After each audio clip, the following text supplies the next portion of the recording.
Good evening everyone, welcome to my channel. कैसे हैं आप सभी लोग। और शाम हो गई है और टाइम हो रहा है अभी 5:30 बज गया है। मैं चाय बनाने जा रही थी तो मैंने सोचा ब्लॉग यहीं से स्टार्ट करते हैं। गर्मा गर्म चाय पीते हैं, बहुत मन कर रहा है चाय पीने का। और उसके बाद फिर आज का दिन स्टार्ट करते हैं। और ये जो मेरा बैकग्राउंड है ना, इसके लिए आप लोग भी बोल रहे हैं कि अच्छा नहीं लगता है, अच्छा नहीं लगता है। ये सिद्धार्थ की आवाज़ आ रही होगी। एक्चुअली वो उसने मीटिंग ज्वाइन कर रखी है अपने फ्रेंड्स के साथ में और वो लोग बातें कर रहे हैं। ये पहले नीचे था, आप यहाँ पे टाइल्स देख रहे हैं ऊपर से नीचे तक। ये समझिए लगभग मेरी हाइट का, मेरे कंधे से थोड़ा सा ही नीचे इतना हमने टाइल्स लगवाया हुआ है। और जो मुझे पहले से फॉलो कर रहे हैं उनको पता होगा ये चीज़ बहुत ही बुरी तरीके से, तो कम है, इससे 100 गुना ज़्यादा नीचे हुआ करती थी। ये पूरा पोर्शन टूटा हुआ था और यहाँ तक तो ये था भी नहीं, ये यहाँ तक था सिर्फ। तो हमने इससे बढ़ा करके कि थोड़ा ऊपर और करवा करके यहाँ तक टाइल्स लगवा देते हैं तो ये चीज़ ठीक हो जाएगी। अब हमने जहाँ तक टाइल्स लगवाई हैं उसके ऊपर से ये आना स्टार्ट हो गया है। तो यहाँ पे जिस एरिया में मैं रहती हूँ ये हर घर की प्रॉब्लम है, चाहे आप 12वें माले पे रहते हैं और चाहे आप 2nd, 3rd, 4th फ्लोर पे रहते हैं या चाहे आप ग्राउंड पे रहते हैं, ये चीज़ होनी है। अगर आप टाइल लगवा दे तो टाइल के ऊपर से ही निकल के आ जाता है। अब मुझे लगता है थोड़ा ऊपर करके हमने यहाँ तक टाइल्स लगवाई तो उसके ऊपर पहुँच जाएगा ये। तो ये सीलन है और ये पर्टिकुलर कुछ दीवारों पे ही आता है। मतलब जैसे यहाँ की जो दीवारें हैं ना, हमने टाइल्स तो लगवा ली थी लेकिन यहाँ कहीं भी कुछ सीलन नहीं था, उस साइड कहीं भी सीलन नहीं था, बेड के पीछे कुछ भी सीलन नहीं है। ये दीवार और जिधर मेरा टीवी यूनिट रखा है वो दीवार और इधर बाथरूम के साइड का जो यहाँ से लेकर उधर तक का पोर्शन है, बस यहीं पे ऐसी सीलन आती है। तो इसका मैं अब कुछ नहीं कर सकती, कुछ भी नहीं हो सकता इसका, क्योंकि कोई सॉल्यूशन नज़र नहीं आ रहा है। पिछले 10 साल से हम कई बार इसको रिपेयर करा चुके हैं और 2 साल पहले हमने ये टाइल्स लगवाई हैं तो टाइल्स से भी बात नहीं बनी। तो अभी कपड़े आज मैं सुबह नहीं धो पाई थी तो मशीन लगाई हुई है मैंने, कुछ कपड़े धो के रखे हुए हैं। बाहर सुखाने का कोई फ़ायदा नहीं है बिकॉज़ शाम हो चुकी है ना, तो अब इनको घर में ही सुखाऊंगी मैं। सिद्धार्थ की बातें सुना दो, इतनी इंटरेस्टिंग बातें करते हैं ना बच्चे कि उनको सुन के मज़ा आ जाता है। मैं अपने काम से फ्री हो गई थी और मतलब 5 बजे से मैं सोच रही हूँ कि मैं बना दूँ चाय और पी लूँ, लेकिन इन लोगों की बातें सुनने में मैं लगी थी। बड़ा मज़ा आता है बच्चों की बातें सुनने में। Radha, you ask question and we will give answer. You can take any topic. Excuse me, may I Gauri have the turn to ask the question first? Yeah. Okay, Gauri, you take. No, I don't think this is a good topic. तो चलिए चाय बनाते हैं, चाय पीते हैं। और चाय के साथ में मैं यहाँ पे बनाने जा रही हूँ मखाना। तो चाय के साथ थोड़ा सा मखाना भूनूंगी क्योंकि इसको थोड़ी सी भूख लगी हुई है। और आज मैं बनाने वाली हूँ गुजिया। अब आप सोचेंगे कि ना होली है ना दिवाली है ना कुछ है तो गुजिया क्यों बन रही है। तो ये मेरा एक्चुअली खाने का मन हो रहा था गुजिया, और ये इतना सारा खोया मैंने बना के रख दिया था। तो जिस दिन खाने का मन हो रहा था उस दिन मैंने एक खोया बना के रख दिया कि गुजिया बनाएंगे। शायद 2-3 दिन पहले का बनाया हुआ है और उस टाइम मैं बना नहीं पाई। अब उतना मन भी नहीं हो रहा है खाने का, लेकिन अब ये बन गया है तो बनाना पड़ेगा। तो आज गुजिया बनाऊंगी। और फिलहाल अभी चढ़ाते हैं कढ़ाई क्योंकि राजा बाबू को भूख लगी है। और आज एक्चुअली बनने वाला है नॉनवेज, मटन बनने वाला है। आज कल ही डिलीवरी आ गई थी तो रखी हुई है, आज बनाएंगे उसको। तो आज मैं अपने लिए जो भी बनाऊंगी वो मैं शेयर करूंगी आपके साथ। कुछ हल्का फुल्का ही बना लूँगी क्योंकि जब इन लोग के लिए बनता है ना तो फिर मेरा अपने लिए ना उतना ताम झाम करने का मन नहीं करता। तो कुछ बनाऊंगी, शेयर करूंगी आपसे। बाकी मेरे पास बहुत सारे कमेंट्स आते हैं कि आप जो है नॉनवेज क्यों नहीं खाते, घर में तो दोनों लोग खाते हैं, फिर आप क्यों नहीं खाते हो। बहुत सारे क्वेश्चन कई बार आ चुके हैं तो मैं उसका जवाब तसल्ली से चाय का प्याला हाथ में लेके फिर दूँगी। चाय पीते हैं, बात नहीं करते चाय से। चाय पे चर्चा जरूरी है। चाय जब तक चर्चा करके ना पी जाए तब तक चाय का मजा ही नहीं आता। चलो एक मैजिक दिखाया जाए फ्रेंड्स को। फ्रेंड्स देखो कितना अजीब लग रहा होगा आपको। बात करो। चलिए मैं बताना शुरू कर देती हूँ, जब तक बना रही हूँ तब तक बता देती हूँ। तो मैं क्यों नहीं खाती हूँ चिकन, इसके लिए आपको थोड़ी सी स्टोरी सुननी पड़ेगी। बिकॉज़ हर चीज़ आप एकदम शॉर्ट में नहीं समझा सकते हो ना, तो फिर थोड़ा सा आपको सुनना पड़ेगा। तो एक्चुअली मेरा जो मायका है, मेरे घर में भी नॉनवेज बनता था, अच्छे से बनता था। लेकिन जब मैं छोटी थी, लाइक सिद्धार्थ की एज की रही होंगी, तब नॉनवेज, उससे पहले नॉनवेज खूब बनता था। चिकन, मटन, एग, ऑमलेट, हर चीज़ बनता था। मुझे एग और ऑमलेट पसंद आता था, लेकिन चिकन, मटन मुझे कभी भी पसंद नहीं आया, कभी भी नहीं। तो होता है ना, जैसे हम अपने बच्चों को हरी सब्जियों के लिए डांट पीट के उनको खिलाते, नहीं ये तुमको खाना है, कद्दू तुमको खाना है, अरबी तुमको खाना है, उसी तरीके से जब घर में बनता था तो मुझे भी थोड़ा सा फोर्सफुली खिलाया जाता था। तो मैं बस उसी के चलते खाती थी कि थोड़ा बहुत खा लिया। बाकी ये जो चीज़ है ना, इसके लिए मेरा कभी मन नहीं करता था, अपने आप से मुझे अच्छा नहीं लगता था। हाँ, मैं एग और जो संडे पापा बनाया करते थे ऑमलेट बटर वटर डाल के, तो वो मुझे बहुत पसंद था, वो मैं खाया करती थी। फिर क्या हुआ, वही 9-10 साल तक आते आते मम्मी ने ना दीक्षा ले ली कुछ, तो फिर ये सारी चीज़ें छोड़ देते, तो वो उनसे कनेक्टेड हो गई। जब वैसे हो गया तो फिर घर में बनना बंद हो गया, और कभी कभार पापा बना लिया करते थे या बाहर से खा लिया करते थे। बस धीरे धीरे करते करते उन्होंने भी छोड़ दिया। तो फिर तब से लेकर फिर मैंने कभी नॉनवेज नहीं खाया और मैं वेजिटेरियन बन गई। इवन एग जो है, एग बॉयल एग या ऑमलेट, वो सब भी मैंने छोड़ दिया, और अब मुझे वो भी नहीं भाता है, मैं वो भी नहीं खा सकती हूँ। अंडा और ऑमलेट भी मैं नहीं खा सकती हूँ, तो सब कुछ छूट गया मेरा। लेकिन अभी 4 साल पहले की बात है, 4-4.5 साल हुआ होगा, बिफोर यूट्यूब। तो उससे पहले मुझे ना बहुत बुरी एलर्जी, जिसे कहते हैं ना एकदम बहुत बुरी एलर्जी मुझे हो गई थी।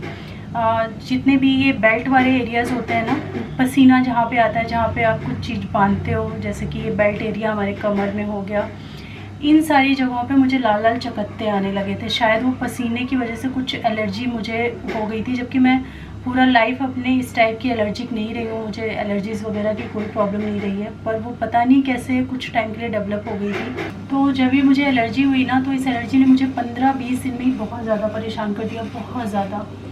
और फिर मैंने 15-20 दिन बाद डर्माटोलॉजिस्ट को दिखाया, तो उन्होंने बोला कि आपकी बॉडी में जो एक होता है ना, जो ऑयल टाइप का होता है, आपकी बॉडी एक्सट्रीमली स्किन ड्राई हो चुकी है, तो आपको ओमेगा 3 लेना पड़ेगा और आपको फ़िश खानी पड़ेगी। मैं अंडा भी नहीं खाती थी और मुझे उन्होंने फ़िश खाने बोल दिया। मैंने कहा आप मुझे कैप्सूल वगैरह लिख दो, मैं वो खा लिया करूँगी जो फ़िश ऑयल वगैरह के आते हैं। उन्होंने बोला नहीं, तुमको फ़िश ही खानी पड़ेगी। और वो बहुत ही पर्टिकुलर थी, हमारे नियर बाई हैं वो डर्माटोलॉजिस्ट, वो नहीं है जिनसे मैंने अपना अभी रिसेंटली इलाज करवाया, वो दूसरी हैं, मतलब जिनसे मैं भी करवाती हूँ वो मेल हैं और ये वाली फ़ीमेल है। तो उन्होंने कहा नहीं, कुछ भी हो जाए तुम्हें खाना ही पड़ेगा, बिकॉज़ उसके बिना ये ठीक नहीं होने वाला। और मैं इतनी उस एलर्जी से परेशान थी कि मैं रात को उठ के रोती थी। मेरा पूरा ये जो एरिया है यहाँ पे और बैक साइड पीठ पे ना चकत्ते से हो गए थे, और वो मुझे लगता था किसी ने आग डाल दी है, कोयला जलता हुआ रख दे, इतना ज़्यादा परेशान, इतना ज़्यादा इचिंग कि मैं रोती थी। मुझे याद है, बाप रे, वो टाइम बहुत ही ख़तरनाक था मेरे लिए। वो एलर्जी मुझे दिवाली के टाइम हुई थी और 1 से 1.5 महीना वो मुझे एलर्जी रही थी, मुझे याद है, पता नहीं क्यों हो गई थी। और टचवुड उसके बाद कभी 4 साल 5 साल होने जा रहे हैं, वैसा नहीं हुआ। तो उसके लिए जब उन्होंने मुझे फ़िश बता दिया, तो मैं डायरेक्ट तो फ़िश खा नहीं सकती थी, थोड़ा मुझे शुरू करना पड़ा था। तो मेरे हस्बैंड ने बोला कि तुम एग से स्टार्ट करो, तो उन्होंने मुझे एग खिलाया और ऐसा ही था। फिर धीरे धीरे 2 बार मैंने शायद एग खाया। फिर मेरी एक फ्रेंड थी, उसने मुझे चिकन के पकौड़े बना के खिलाए, तो इस तरीके से मैंने शायद 2 बार चिकन खाया और 2 बार एग खाया, फ़िश खाने के लिए, फ़िश तक पहुंचने के लिए, कि पहले यहाँ से स्टार्ट करते हैं, फिर धीरे धीरे शायद 3 या 4 बार ही मैंने ये सारी चीज़ें खाई, और भगवान की दया से पता नहीं कैसे वो एलर्जी अपने आप ही वैनिश हो गई। पता नहीं कैसे, मुझे समझ ही नहीं आया।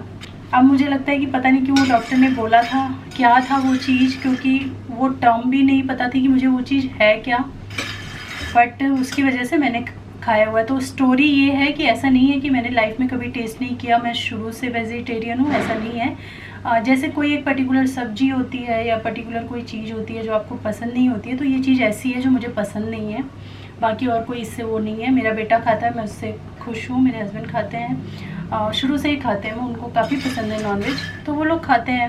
मैं भी साथ में बैठ के अपना खाना खाती हूँ, वो अपना खाते हैं। तो ओह ब्लेस यू। तो ऐसा है, बट ये है कि मैंने लाइफ में एक पॉइंट पे खाया हुआ है नॉनवेज, और अभी 4-4.5 साल पहले भी मैंने 4-5 बार टेस्ट किया हुआ है। तो ये है। तो गुजिया बनाने में तो लगने वाला है अच्छा खासा समय। मैं शेयर करूँगी मैं कैसे बना रही हूँ गुजिया। तो पहले क्या कर रहे हो बेटा? पहले मैं गुजिया वगैरह बना लेती हूँ, क्योंकि फिर हस्बैंड आ जाएंगे तो किचन उनके हवाले चला जाएगा, इसलिए पहले मैं बना के रख लेती हूँ। पहले चाय पी लेते हैं भाई, ये बहुत ज़रूरी है।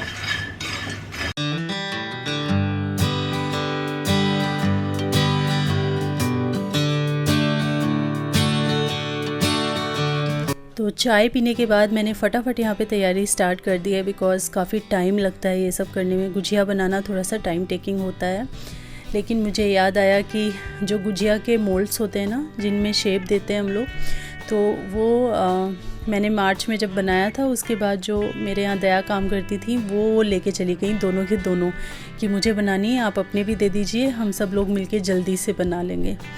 उसके बाद लॉकडाउन वगैरह हो गया मार्च में ही, और वो मुझे वापस नहीं मिल पाए, तो मेरे पास मोल्ड ही नहीं थे जिनसे मैं गुजिया बना सकूं। तो फिर मैंने डिसाइड किया कि मैं खोया पूरी बनाऊंगी। तो आज मैं शेयर करूंगी खोया पूरी। वो वैसी ही रेसिपी है, बस थोड़ा सा शेप वगैरह डिफरेंट होने वाली है। तो यहाँ पे मैं पहले ड्राई फ्रूट्स बना रही हूँ। मैं डालने वाली हूँ ढेर सारे ड्राई फ्रूट्स, थोड़े मोड़े नहीं, अच्छे खासे ड्राई फ्रूट्स मैं यूज़ करूँगी खोया के अंदर। तो यहाँ पे मैंने पिस्ता ले लिया है, बादाम ले लिया है, इसको एकदम महीन बिल्कुल थिन मैंने स्लाइस कर लिया है। साथ ही में मैंने नारियल लिया है, जिसको भी मैं बहुत ही थिन करके स्लाइस करूँगी। मेरे पास यहाँ पे काजू ख़त्म है, मैंने बताया था, तो काजू नहीं डाल पाई हूँ। अगर आपके पास काजू है तो आप वो भी यूज़ कीजिए। और चिरौंजी जो आता है ना, वो भी मैं इसके अंदर डालूँगी। तो चिरौंजी भी ज़्यादा नहीं था, 1 टेबलस्पून के करीब था, तो वो मैंने ऐड किया है। और ये जो स्लाइसर है ना, ये काफ़ी अच्छा स्लाइसर है ड्राई फ्रूट्स वगैरह स्लाइस करने के लिए, या कभी आपको पतला पतला खीरा टमाटर ये सब स्लाइस करना है ना, तो ये बहुत अच्छा है। हालांकि मैं खीरा टमाटर उतना स्लाइस नहीं करती, वो तो हाथ से ही हो जाता है, क्योंकि थोड़ा सा ही करना होता है, तो फिर उसके लिए स्लाइसर क्या ख़राब करना। लेकिन हाँ, ड्राई फ्रूट्स वगैरह के लिए मैं इसको यूज़ करती हूँ। वैसे लिंक तो इसका होना चाहिए डिस्क्रिप्शन में, बट मैं दे दूँगी, अगर नहीं रहेगा तो अलग से दे दूँगी।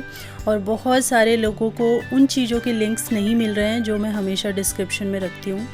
काफ़ी लोगों को उन सारी चीज़ों के लिंक्स नहीं मिल रहे हैं जो सारी चीज़ें ऑलरेडी डिस्क्रिप्शन में रहती हैं। लाइक जो मायर का मैं पैन वगैरह यूज़ कर रही हूँ नॉन स्टिक, उसका भी लिंक डिस्क्रिप्शन में है।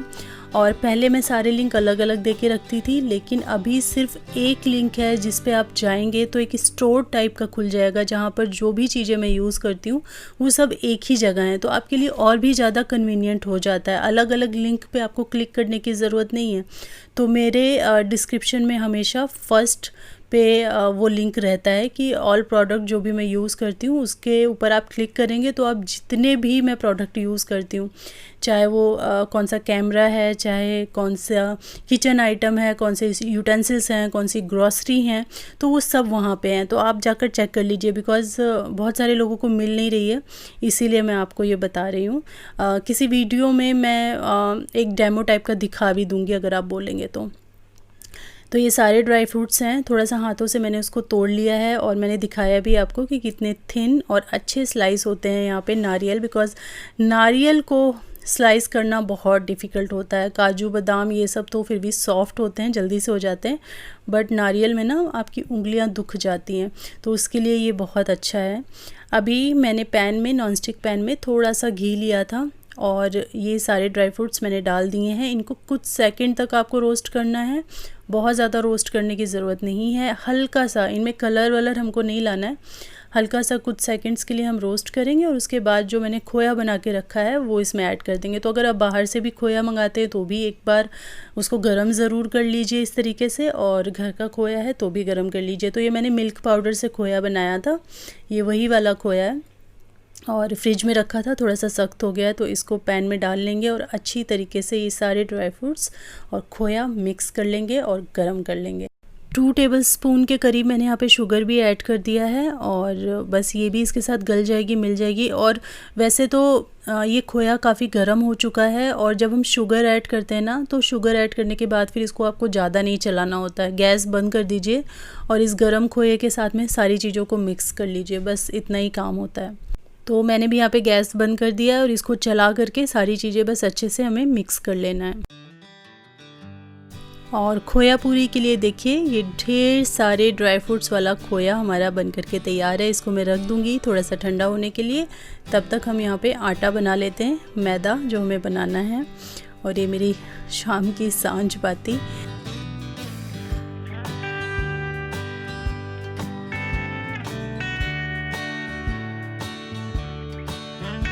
और यहाँ पे मैंने 2.5 कप मैदा ले लिया है और यहाँ पे मैं आपके साथ कुछ टिप्स एंड ट्रिक्स शेयर करूँगी जिनसे आप एकदम परफेक्ट, एकदम खस्ता टाइप की और एकदम मुंह में घुल जाने वाली गुजिया या फिर आप खोया पूरी बना सकते हैं।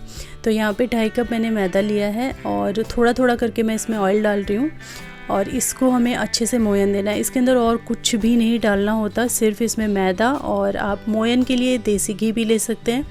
मैं हमेशा से ऑयल ही यूज़ करती हूँ, ऑयल का रिज़ल्ट इसमें ज़्यादा अच्छा आता है। तो मैं आपको रिकमेंड करूँगी आप रिफ़ाइन ऑयल ही किसी तरीके का यूज़ करें इसके अंदर।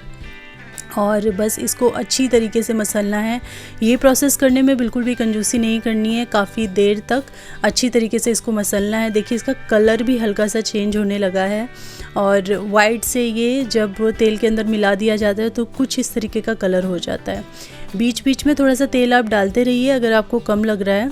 बेसिकली हमें इसमें इतना तेल डालना है कि ये जो शेप है ना, इस तरीके से जब हम आटे को मुट्ठी में बांधें तो ये जो शेप बने ये अपने आप इतना हिलाने डुलाने पर भी टूटे ना। देखिए मैं फिर से यहाँ पे करके दिखा रही हूँ, ये ऐसे की ऐसी शेप बन जाए तो इसे बोलते हैं बिल्कुल परफेक्ट मोयन होना जब आप गुजिया या फिर खोया पूरी बनाते हैं। तो इस तरीके का आपको इसमें मोयन डालना है ताकि इस तरीके की शेप आने लगे। थोड़ी देर इसको और मसलना है ताकि जो ऑयल है वो अच्छे से आटे में मिल जाए। इसको मसल के इस तरीके से रखना बहुत ज़रूरी है। तो ये स्टेप एकदम बिना कंजूसी के ज़रूर फॉलो करें। उसके बाद हम लोग आटा गूंदेंगे। आटा गूंदने के लिए आप पानी का भी प्रयोग कर सकते हैं, मोस्टली लोग पानी का ही प्रयोग करते हैं। लेकिन अगर आपको एकदम मुंह में घुल जाने वाली गुजिया चाहिए ना, तो उसके लिए आप दूध से आटा लगाएं। तो ये दूध मैंने रूम टेम्परेचर पे कर लिया है और उसके बाद इससे मैं आटा लगाऊंगी। तो 2.5 कप मैदा था, उसमें 1 कप पूरा दूध, 1 कप पूरा दूध मुझे लग गया था। और ये जो आटा है ये आपको बहुत गीला गीला से नहीं गूंदना है, ये थोड़ा सा सख्त साइड ही होना चाहिए। तो थोड़ा सा सख्त साइड इसको हम गूंथ करके और उसके बाद इसको 20 से 25 मिनट के लिए हम इसको रेस्ट पे छोड़ देंगे। तो यहाँ पे मैंने अच्छे से गूंथ लिया है, थोड़ा सा ऑयल लगा दिया है, इसको ढक के छोड़ देंगे। और जब हम आटा बनाने के लिए निकालेंगे तो उस टाइम भी हम इसको 2-3 मिनट गूँथ लेंगे तो ये एकदम परफेक्ट आटा बन जाएगा। तो ये मेरी दोनों चीज़ें तैयार हैं। आटा रेस्ट भी यहाँ पे कर चुका है और ये जो आप मेजरिंग कप देख रहे हैं इसके अंदर मैंने जो लेई बोलते हैं ना, जिसको मैदा और पानी का घोल बना के वो करके मैंने रख लिया है। और अब मैं फटाफट जो है बेलना शुरू करूँगी गुजिया, क्योंकि इसको बेल के पहले रखते जाना होता है, उसके बाद फिर सेकना होता है, क्योंकि सेकने का काम जल्दी हो जाता है और इसको बनाने में थोड़ा सा समय लगता है। तो यहाँ पे देखिए आप अपने हिसाब से अच्छी सी शेप दे के थोड़ा सा टाइम लगा के बना सकते हैं। मैं उतना शेप वगैरह पे गौर नहीं करती हूँ, आपको पता ही है। और मेरे से पूड़ी रोटी की शेप भी गोल या ऐसी नहीं बनती है। तो और टाइम भी मेरे पास कम था, मैं सच बताऊँ आज। तो मैंने पहले तो ट्राई किया कि मैं पूरी एक बड़ी सी रोटी या बनाऊं और उसको छोटा छोटा कट करके और फिर मैं खोया पूरी बनाऊं। लेकिन फिर बाद में मैंने थोड़ी सी बड़ी बड़ी करके बना दी, वो आगे मैं दिखाऊंगी कैसे बना दी, क्योंकि टाइम टेकिंग बहुत होती हैं ये सारी चीज़ें। और वैसे भी मेरे हिसाब से मुझे ज़्यादा ना स्वाद से मतलब होता है कि स्वाद अच्छा है, चीज़ अच्छी बने, थोड़ा सा शेप इधर उधर हो भी जाएगी तो उससे कोई फ़र्क नहीं पड़ता है। शेप पे मत जाइएगा। स्वाद इसका इतना अच्छा था कि परसों मैंने बनाए थे, ये 14 तारीख की वीडियो है, 14 को मैंने बनाए थे और 15 शाम तक ही सारी गुजिया ख़त्म हो गई थी। तो बहुत टेस्टी बना था, ये ट्राई करना। ये गुजिया नहीं है वैसे, इसको खोया पूरी बोलेंगे। तो यहाँ पे मैंने एक बड़ी सी रोटी बेली है, उसमें से ऐसे छोटे छोटे मैंने पीसेस कट किए हैं पूरी के, और एक पूरी नीचे लगा करके उसके ऊपर मैंने खोया रखा है अच्छा खासा क्वांटिटी में। उसके बाद दूसरी पूरी मैंने ऊपर रखी है और उसके बाद फॉर्क की हेल्प से चारों जो कोने हैं वो मैंने सील कर दिए हैं। तो ये हमारी छोटी सी प्यारी सी खोया पूरी बनके तैयार हो गई। यहाँ पर अगर आप शेप पर ध्यान देने वाले हैं, मतलब अगर आपको एकदम एक जैसी खोया पूरी बनानी है तो आप इसी तरीके से छोटी छोटी गिलास से कट करते रहिए और फिर बनाते रहिए।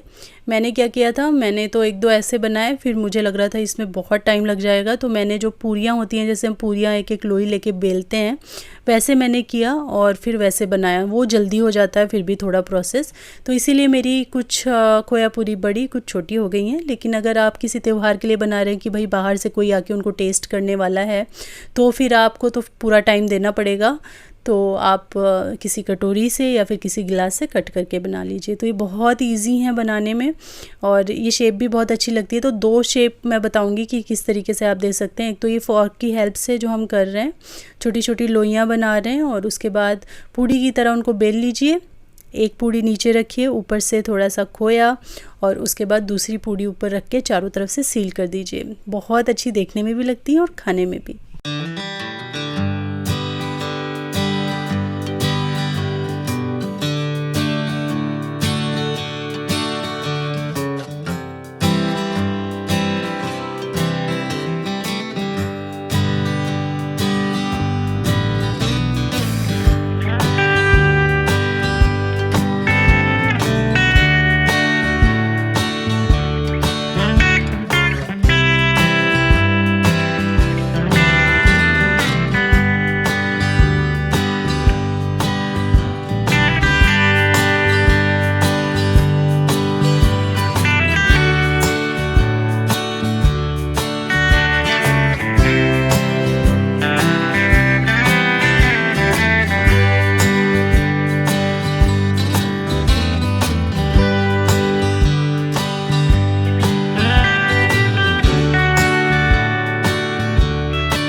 तो एक तरीका तो ये है फॉर्क वाला, और दूसरा तरीका ये है कि आप, जैसे मैंने ऐसी ना गुजिया बाहर भी देखी हैं, इस तरीके से आप चारों तरफ से फ़ोल्ड करते जाइए। पहले अच्छे से सील कर दीजिए और उसके बाद इस तरीके से फ़ोल्ड करते जाइए, तो ये शेप भी देखने में बहुत अच्छा लगता है।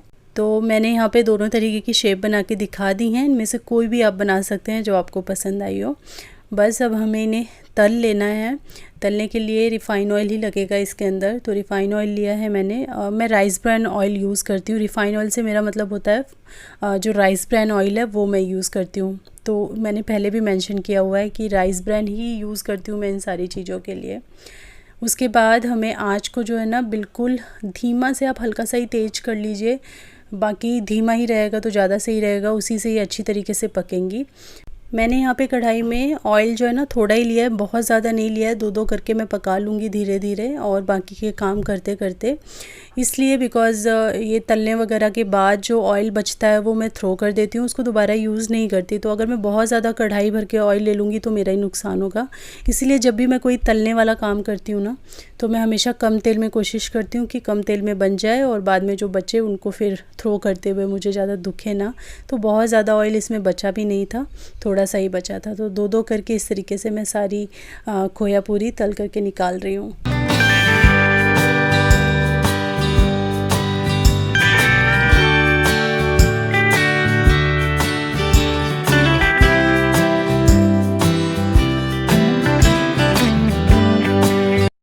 तो देखिए ये मैंने थोड़ा सा सजा के आपको दिखा दिया है कि इस तरीके की बनके तैयार होती हैं। प्लीज़ आप शेप में मत जाना, मुझे पता है शेप वगैरह परफेक्ट नहीं है, लेकिन इसका जो टेस्ट है ना वो अमेजिंग होता है एकदम। आप ज़रूर बनाइएगा, बिकॉज़ आजकल हम अपने घरों में मिठाइयाँ बना ही रहे हैं हर तरीके की।